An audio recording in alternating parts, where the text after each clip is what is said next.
Okay, now as part of the launch, we're going to move on to a panel session. We have three panelists with us this evening. Associate Professor Wendy Steele, who is based in the Sustainability and Urban Planning Program and the Centre for Urban Research here at RMIT University. We have Andrew Hollers, who's the General Manager of Launch Housing, which is a major community housing organisation. And we also have Professor Brad Hooker from the University of Reading. So welcome and thank you for participating in the session tonight. Okay, I might start by asking Wendy a question to get the discussion going. So Wendy, obviously we're awash around the world in new types of city networks, new concepts for cities such as fast cities, slow cities, resilient cities, smart cities, wild cities. I think you may be familiar with that concept as well, Wendy. The ethical cities offers a new sort of adjective to describe cities.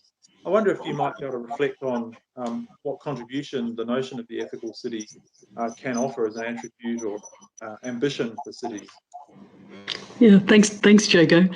Look, at the heart of this new book by Brendan, John and Ralph is the need to think deeply, not superficially, about the kinds of cities that we want. And this is important because, as David Harvey pointed out in his famous essay on the right to the city, and building on earlier work by Henri Lefebvre, the kinds of cities that we want cannot be divorced from the kind of people that we want to be. So the right to the ethical city, as these authors highlight, is about building bridges of hope, networks of care, and working in mutually respective ways with how they describe it as deep fearlessness and revolutionary pragmatism across the urban terrain. And in this sense, they're following Harvey, who said that Lefebvre was right to insist that the revolution has to be urban in its broadest sense of the term, or in fact nothing at all. So, I mean, we mostly live in cities, but we're situated in damaged and wounded country. And this is founded on the disjuncture and detached from moral accountability. So the path towards reconciliation and urban regeneration depends on recognising this ethical commitment and connection that exists between people and planet, between Indigenous and settler people in particular, mutual respect, care, responsibility and intention, and not just relying on some kind of hope, or as I'll mention in a second, smart or resilient cities to usher in a different kind of future. So the emphasis here is on situated understandings of context, of culture, of history, politics and power. We need to be present and bear witness to the entangled nature of the kind of damage that's been inflicted on vulnerable people and places. So this is a process of shared responsibility, the necessary action that we need to take together to live sustainably on the earth. And when I read about ethical cities, this is what I take out of it, that we need to approach our cities and ourselves as an ethical inquiry with, as Leonie Sandercock once said, a frame of mind much more humble, much more open and much more collaborative than that of the heroic modernist planner, although we might speak of modernity writ large. So an ethic of care has really surfaced as a rallying point for collective action in the Anthropocene. And feminist scholars Joan Tronto and Bernice Fisher, they talk about an ethic of care as everything we do to maintain, continue and repair our world so that we can all live in it as well as possible. And it's this sort of careful justice and this caring with ethic that I felt was woven through the book in the different ways that Brendan and his colleagues try and pick up on these themes. So how might our cities be different if an ethic of care for people, for other species and places, lay at the heart of cities in this climate of change? So compare ethical cities to the two current orthodoxies that frame and guide our cities, the resilient city and the smart city. So if the City of Melbourne is resilient, and this is a question, not a statement, it is critical to ask for whom, how, in what ways and to what effect. I mean, resilience can mean everything or nothing, depending on your perspective. It's a word that feels good, like freedom or flexibility. I mean, who wouldn't want to be resilient? But it can mean so many different things to different people. The concept was predicated on the ability to recover and adapt to crisis. And it can be progressive if it's about protecting threatened species or communities, but it can also valorize a static conception of community identity, which makes it actually, a very conservative process, very hard to transform or adapt in progressive ways. And similarly, let's think about the smart city. I mean, this lexicon has emerged in an attempt to chart the evolution of an era, framed by ICTs and resource-efficient technologies. And they structure the nature of our cities through infrastructure, economic activity, even our everyday life. We have smart people constituted in and through smart technologies, and yet, smart initiatives may favour affluent parts of the city. People are vulnerable within this smart city. Urban geographer Professor Colin McFarlane writes of a dysfunctional, struggling smart city that's splintered, unequal, congested, unable to deliver equitable, ethical cities and directed by contested urban imaginaries. All these raises questions that the book addresses about equity, about access, about distribution, about who benefits from the current normative vision of, the smart city and its networked infrastructures. So for most of us, home is in the city. We are an increasingly urban species. And if our cities are a reflection of us and a mirror to who we are now and who we want to be in the future, then it's refreshing and, I might argue, as Mike Berry did, necessary to switch to an emphasis on ethical cities, as Brendan, John and Ralph encourage us to do, which purposely puts values, principles, responsibility, commitment and care right to the front of the urban stage. And one only has to look at the news and the state of federal politics in Australia today to know that a focus on ethical cities is urgently needed, now more than ever. I'll leave it there. Thanks, Jogo. Thank you very much, Wendy, for that very broad-ranging overview. I'll move to Andrew now. Now, Andrew, as someone who's heavily involved in the community housing and social housing sector, wondering if you might offer some reflections on the key gaps in delivering universal, sustainable and affordable housing for everyone in cities, and how can the notion of ethical cities advance that cause? Yeah, thanks, Jogo, and welcome everyone, and congratulations to the authors for the book. I'd be lying if I've read it all, but I have dipped into it. So, look, I guess for me, it's when you mentioned the term right to the city, that for me also implies a right to housing. And that's, I think, a really fundamental principle that we need to adhere to. And I guess for the organisation I work for, Launch Housing, I guess the nuts and bolts of what an ethical city looked like really came to home in June, July last year. There's nothing like a global pandemic to really bring to the fore the reality of what an ethical city look like or not, who's on the pointy end of the stick, so where's the disadvantages get compounded, and what are the governance or lack thereof of arrangements to address these issues. For those who don't know, our agency at the height of the pandemic in July housed 2,000 people in hotels. So we had 2,000 people who were either sleeping rough or experiencing some other forms of homelessness, who, because of the pandemic, came into sight of policymakers and who then decided as a public health measure to get everyone off the street and into hotels. Then all of a sudden, it became abundantly clear that, surprise, surprise, after 30 years of me working in this sector, you could actually solve rough sleeping pretty simply when you actually have the money in the will. And so COVID for us, I guess, highlighted the issue of what an ethical city ideally could look like, but also, I guess, what's the on-the-ground governance arrangements you need to achieve that. So to go to your question, Jago, I guess the whole issue around social and affordable housing has been a pressing one for far too long. And we know both in this state and Australia nationally, historical levels of underinvestment in both social and affordable housing. We're just playing catch up. And it's a real shame.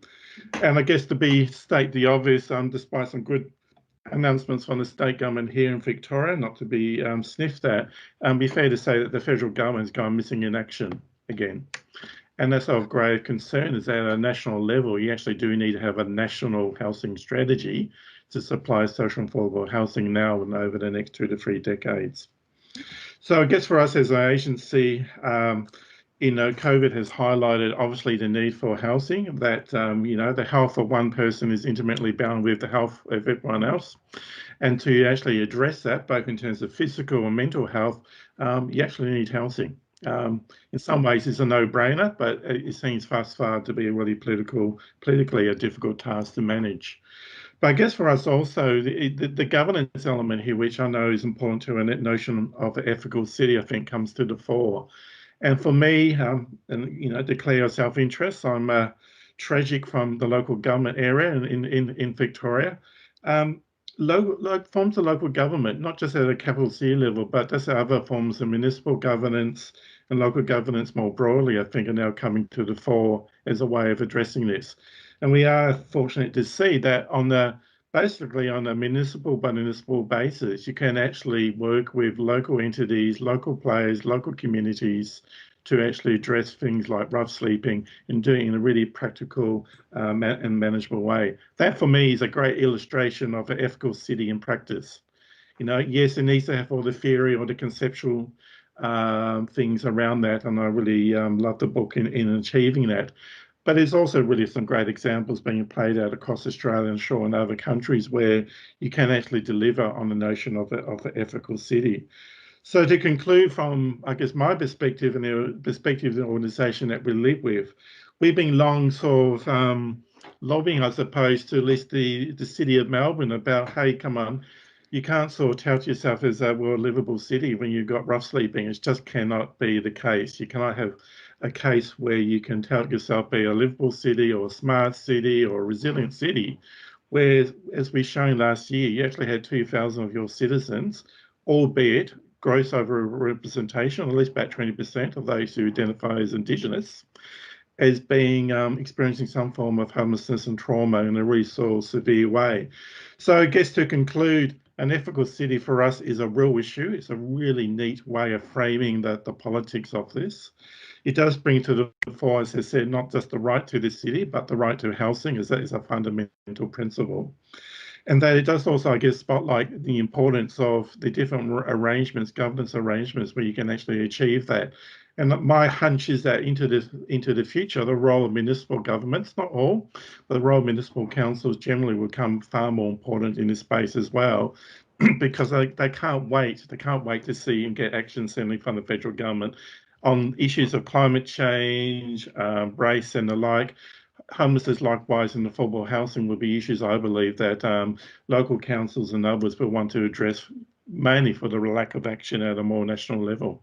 So, look, in summary, ethical CDID, I think, is a wonderful way of framing and bringing forth these issues into the public domain.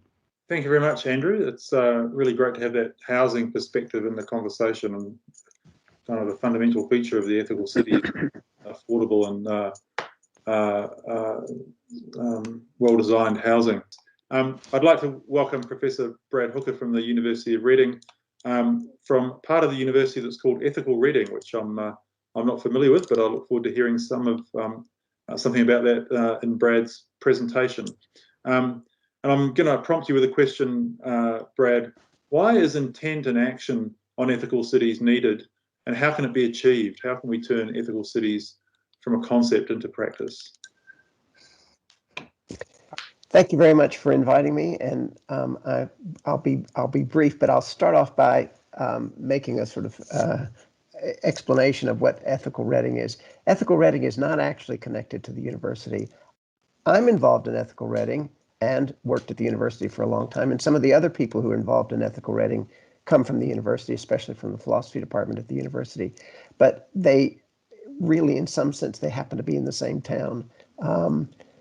So Ethical Reading is a nonprofit community interest corporation.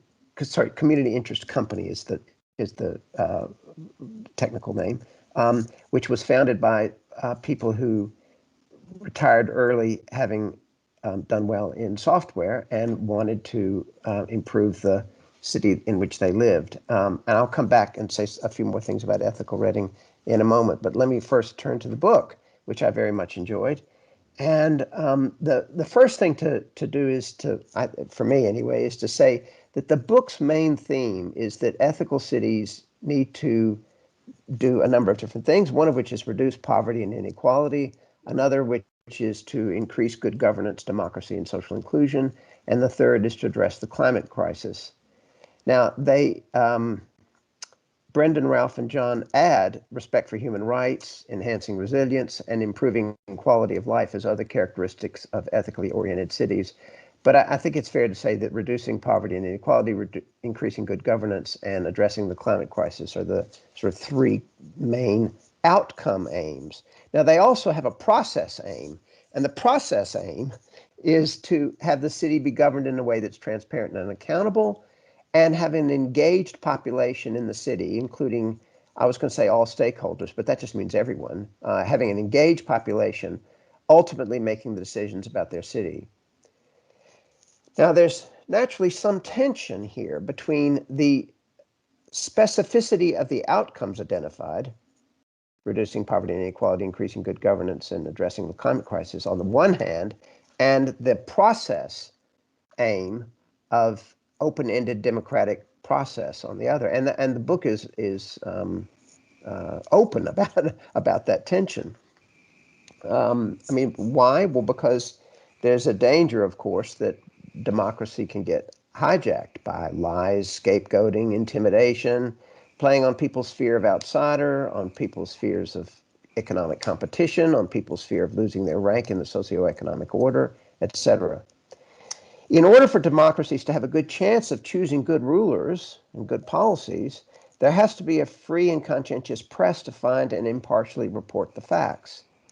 There also need to be the rule of law so that those who win the elections can't slant the army, police, courts, tax authorities, etc., against rival politicians and dissenters.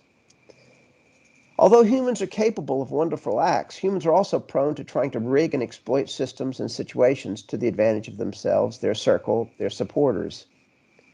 In order to prevent the democratic system from being manipulated and ultimately undermined, a free and conscientious press and a separation between the government and the legal system have proven to be essential, necessary conditions.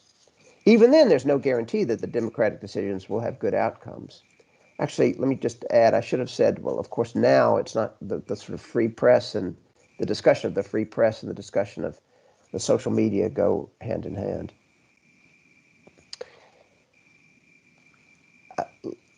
I certainly agree with Brendan, Ralph, and John about the outcomes that would be good. Like many others, I believe that we now find ourselves in a time when the chief threat to the very existence of the world is actually climate change.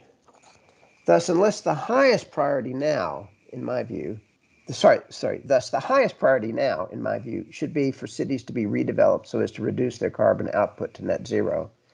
And this won't happen without masses of us campaigning for minimizing climate change to be the top of the agenda in city planning.